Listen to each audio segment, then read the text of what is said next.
Hello students, welcome back to my channel Accounts Learning Point. In the previous video, we had seen how to prepare revaluation account and we did a practical question also.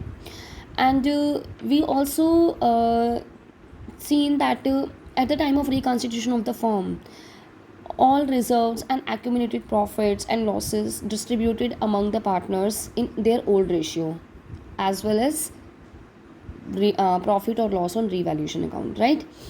And in that case, when they distribute profit or loss on revaluation and reserves accumulated profits in their old ratio, it means they are willing to show revised values of assets and liabilities in the balance sheet. It means they want to update their balance sheet, right? But when partners agreed that revised value of assets and liabilities are not to be recorded in the balance sheet in the books, then what we can do, like partners अब क्या चाह रहे हैं कि जो valuation assets and liabilities की valuation के समय जो भी मतलब एसेट्स एंड लायबिलिटीज़ की न्यू वैल्यूज़ हैं वो बैलेंस शीट में नहीं दिखाई जाएंगे, चाहे वो इंक्रीज़ है डिक्रीज़ है, वो ऑल्टर नहीं करेंगे अपनी बैलेंस शीट को after reconstitution of the firm.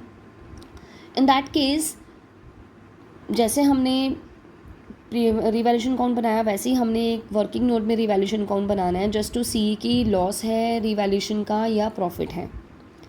उसके बाद अगर जो भी एक्यूमुलेटेड प्रॉफिट्स या रिजर्व्स वगैरह पड़े हैं, all reserves and accumulated profits are credited to partners capital account और current account and losses are debited to partners current account और कैपिटल अकाउंट, राइट? सो जो चीज़ें दे गेट क्रेडिट होती हैं वो पॉजिटिव होती हैं और जो लॉसेस होते हैं वो नेगेटिव होते हैं. तो हम क्या करेंगे, जो भी अगर रिवैल्यूएशन का प्रॉफिट है तो वो प्लस की आइटम है, रिवैल्यूएशन का लॉस है तो वो नेगेटिव की आइटम है. पॉजिटिव वाली सारी जैसे प्लस और नेगेटिव उसका टोटल कर लेंगे, गुडविल है उसका भी टोटल कर लेंगे. उसके बाद जो अमाउंट मतलब हमने टोटल किया उसमें से देखेंगे कौन सा पार्टनर गेन है, गेनिंग पार्टनर है, कौन सा सेक्रीफाइसिंग पार्टनर है. तो जो गेनिंग पार्टनर होगा, जो उसका प्रोपोर्शन होगा गेनिंग वाला, उतना ही अमाउंट वो सेक्रीफाइसिंग पार्टनर्स को देगा, राइट? तो इस केस में क्या करना है, एक सिंगल एडजस्टमेंट एंट्री हो जाएगी सभी टोटल की, कि टोटल करने के बाद कि इतना जो भी अमाउंट होगा गेनिंग पार्टनर सेक्रीफाइसिंग पार्टनर को प्रोवाइड करेगा and revise values will not be recorded in the new balance sheet. अब जो after reconstitution of the firm हम जो न्यू बैलेंस शीट बनाएंगे वो हम ऑल्टर नहीं करेंगे, उसमें जो वैल्यूज़ होंगी वो अपडेट नहीं होगी, पहले जैसे ही रहेंगे, रिजर्व्स जो हैं वो भी वैसे ही रहेंगे, राइट? तो ये हम तब करते हैं जब पार्टनर्स एग्री करते हैं कि रिवाइज वैल्यूज़ वो रिकॉर्ड नहीं करना चाहते. तो उसमें एक सिंगल एडजस्टमेंट एंट्री जो है वो बहुत इम्पॉर्टेंट है. उसी तरह का क्वेश्चन एक आ सकता है एग्ज़ाम में. CBSE कुछ भी क्वेश्चन दे सकता है, तो हमें ऑल जो टॉपिक्स हैं उनसे गो थ्रू करना ही करना है, राइट?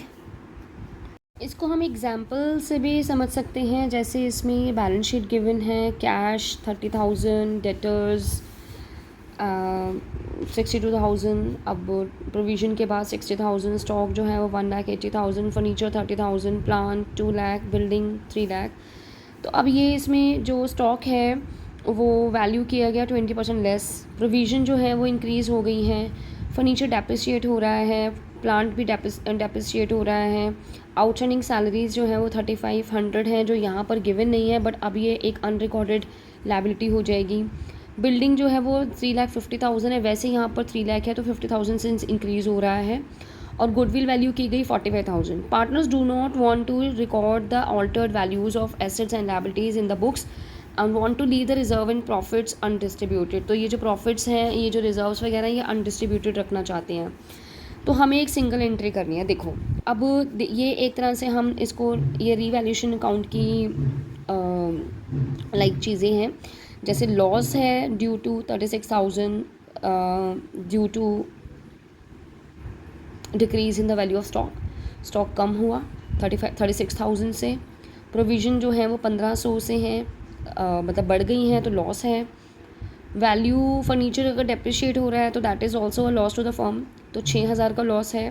प्लांट भी और एक अनरिकॉर्डेड लायबिलिटी है, और प्रॉफिट है क्योंकि बिल्डिंग बढ़ गया, बिल्डिंग 50,000 से बढ़ गया, तो उसका हमने ये एक तरह से रीवैल्यूएशन का लॉस या प्रॉफिट निकाल दिया। लेकिन यहाँ पर डेबिट बैलेंस ज़्यादा है तो इसलिए लॉस आ गया 27,000 का, जो माइनस की टर्म हो गई, राइट। रिजर्व्स हमारे पास पड़े हैं 42,000, ये 42,000 रिजर्व्स हो गए। प्रॉफिट एंड लॉस का प्रॉफिट है, बैलेंस शीट में गिवन है। ये सारे प्लस की आइटम्स हैं, गुडविल है। और अब देखेंगे कि नेट अमाउंट कितना एडजस्ट हो रहा है, तो ये एडजस्टेड अमाउंट है 81,000। अब जो 3 पार्टनर्स हैं उनका हमने गेनिंग और सेक्रीफाइसिंग रेशियो निकाल देना है। 3:2:1 है ओल्ड रेशियो, न्यू रेशियो है 4:4:1। Now you can see in this example कि ब्रिजेश जो है वो सेक्रीफाइस कर रहा है, चारू गेन कर रहा है, दिलीप सेक्रीफाइस कर रहा है। गेनिंग पार्टनर सिर्फ चारू है, तो चारू 2/18 से गेन कर रही है।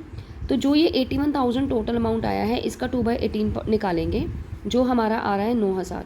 ये 9,000 चारू से डेबिट हो जाएगा क्योंकि she is gaining partner. And जो सेक्रीफाइसिंग पार्टनर्स हैं ब्रिजेश एंड दिलीप, उनका जो शेयर है 81,000 का 1/18 और 85,000 का 1/18, जो इनका रेशियो सेक्रीफाइसिंग रेशियो से उनको मिल जाएगा अमाउंट 4,500 बराबर ही है इनका सेक्रीफाइसिंग रेशियो। तो इस तरह से है एक हम इससे एडजस्टमेंट एंट्री कर लेते हैं। और अब आप देख रहे हैं कि बैलेंस शीट में वैल्यूज़ जो हैं वो वैसी की वैसी है, सिर्फ उनके जो कैपिटल अकाउंट में जो चेंजेस आएंगे सिर्फ वही करेंगे। पहले उनकी कैपिटल 3 लाख थी ब्रिजेश की, अब उसके 4,500 उसको मिल रहा है ना, तो ये ऐड हो गया। चारू 9,000 से डेबिट हो रही है तो उसके अमाउंट में माइनस हो गया। 3 लाख उसकी कैपिटल थी, उसमें से 9,000 माइनस हो गया। दिलीप को भी 4,500 मिले हैं तो उसको मिल गया। तो this is the method we have to use, या इस तरह से हमने इसको करना है व्हेन पार्टनर्स अपनी ऑल्टर्ड वैल्यूज़ को एसेट्स एंड लायबिलिटीज़ में नहीं दिखाना चाहते हैं। जो मैंने आपको एक पहले वैसे ही बताया था, ये एग्जाम्पल के तो एग्जाम्पल भी आपके सामने मतलब शो कर दिया है, आपके डीके गोल बुक में से की ही दिखा रही हूँ या एक्सप्लेन कर रही हूँ, ठीक है। तो लेट्स अब हमको ये कैसे नेक्स्ट एक हम क्वेश्चन के साथ आती हूँ मैं एक वीडियो में, जिसमें मैं आपको इसी तरीके का क्वेश्चन सामने से करके हम सॉल्व करेंगे, राइट। फिर हमारा ये चैप्टर इज़ ऑलमोस्ट डन है। उसके बाद हमारा न्यू चैप्टर एडमिशन स्टार्ट करेंगे हम।